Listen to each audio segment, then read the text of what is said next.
This is Ben Meiselas from the MeidasTouch network. So Donald Trump just keeps on incriminating himself after the Department of Justice filed its response to his motion for judicial oversight and related relief. We've covered ad nauseum the Department of Justice bombshell filing, laying out the specific timeline of Trump's efforts at obstruction, the false declaration by Trump's representative that all of the top secret sensitive compartment information was returned and none of it existed. The very fact that it was there at Mar-A-Lago in the first place was incredibly damning. But the Department of Justice even had a photograph that was attached as Exhibit F to their filing, which was a photograph of some of the top secret sensitive compartmented information that they identified. It was primarily redacted, and what you saw were the colored covers showing that these documents that were found at Mar-a-Lago were top secret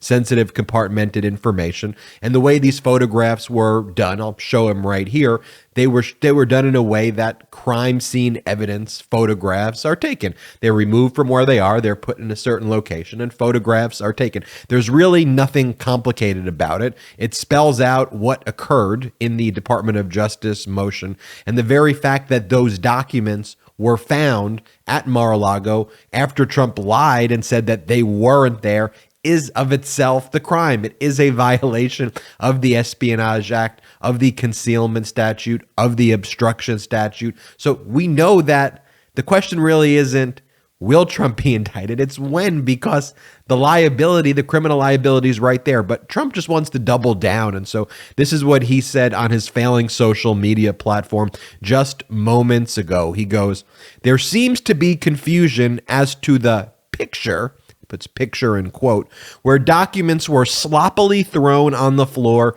and then released photographically for the world to see, as if that's what the FBI found when they broke into my home. Wrong. They took them out of cartons and spread them around on the carpet, making it look like a big find," in quote, for them. "They dropped them, not me. Very deceiving. And remember, we could have no representative, including lawyers, present during the raid.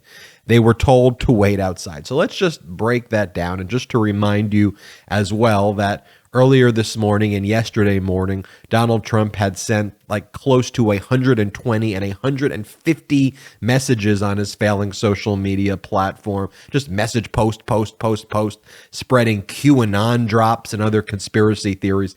And I remarked, I said, if you had a friend or a boss or just someone that you knew who posted 60 times about anything, the example I gave is, let's just say you had a friend who enjoyed bird watching and they did 60 posts on bird watching in the morning. You'd go, is there something wrong with you? But when it comes to doing QAnon drops, it makes it extra deranged and extra problematic. We don't even have to say how extra problematic that makes it. But if we go into this statement that Donald Trump made, he goes, "They took them out of cartons and spread them around on the carpet." So now Donald Trump is admitting they were found in cartons, that top secret sensitive compartmented information was actually found in cartons, which the Department of Justice and the FBI took out. And then they said that when the FBI found when they broke into my home, they didn't break into your home. There was a valid search warrant that was lawfully executed at Mar-a-Lago, signed by a magistrate judge. He then says that this is as if the FBI found this when they came into my home. And the point is that one of the statutes that you're potentially going to be criminally charged with that they're investigating is concealment. So the fact that you were hiding these top secret documents in cartons that didn't belong to you when there was a valid search warrant that was lawfully executed at Mar-a-Lago, you are stipulating and you are admitting to liability. And again, there's no confusion here.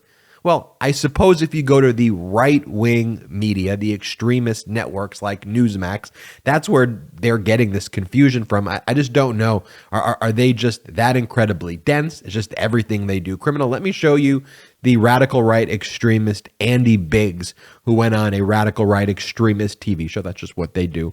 And this is what he said about those documents and the photograph.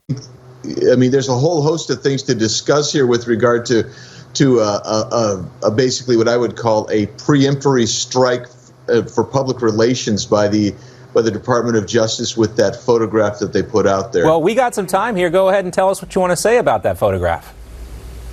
Yeah, I think it was staged. I think you see kind of an evidence placard card down there, and nothing that's there has anything to really do with the warrant, at least with the affidavit, that the unredacted part certainly, but nothing to do with the allegations that they're trying to make against President Trump.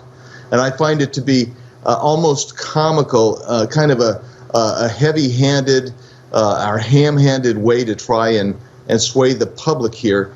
At the same time, they're claiming things like he doesn't have standing as the former president of the United States to even request a special master when it's his home that was searched, and these documents that may belong to him legitimately were seized. So I think this has been clumsily handled by some very overeager FBI and DOJ officials. Yeah. They talk about the stuff not belonging to President Trump in the first place in that court filing.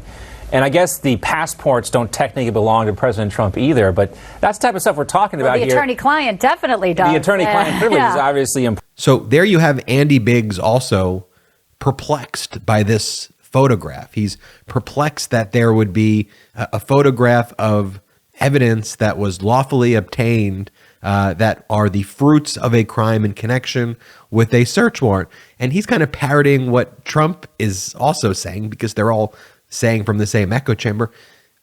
These documents do not belong to Trump. These documents belong to the government. They are top secret, sensitive, compartmented information. We don't have kings. We don't have emperors in the United States. Okay? When Donald Trump is no longer the president, you can't go and steal our nation's highest secrets, our highest classification of secrets, and put them in cartons and then lie to the government when you're supposed to return those records. Here we have Donald Trump, and I guess the people who are trying to support him or just say whatever, also admitting to the crimes that he's committing. That's the state of the Republican Party today. Extreme, dangerous, stupid. This has Ben Meiselas from the MeidasTouch Network. Do me a favor now. Hit the subscribe button right now. Join the Meidas Mighty movement. Support independent media. And more importantly, become a member of this pro-democracy movement with me and the other members of the Meidas Mighty. We so appreciate your support. Hit subscribe right now. MeidasTouch is unapologetically pro-democracy. And look, we know you are too. So please make sure you check out our best-selling shirt and our best-selling gear, the unapologetically pro-democracy gear. And hey, while you're at it, make sure you check out my favorite shirt and one of our most famous designs. It wasn't rigged, you're just a loser. At store.meidastouch.com. That's store.meidastouch.com.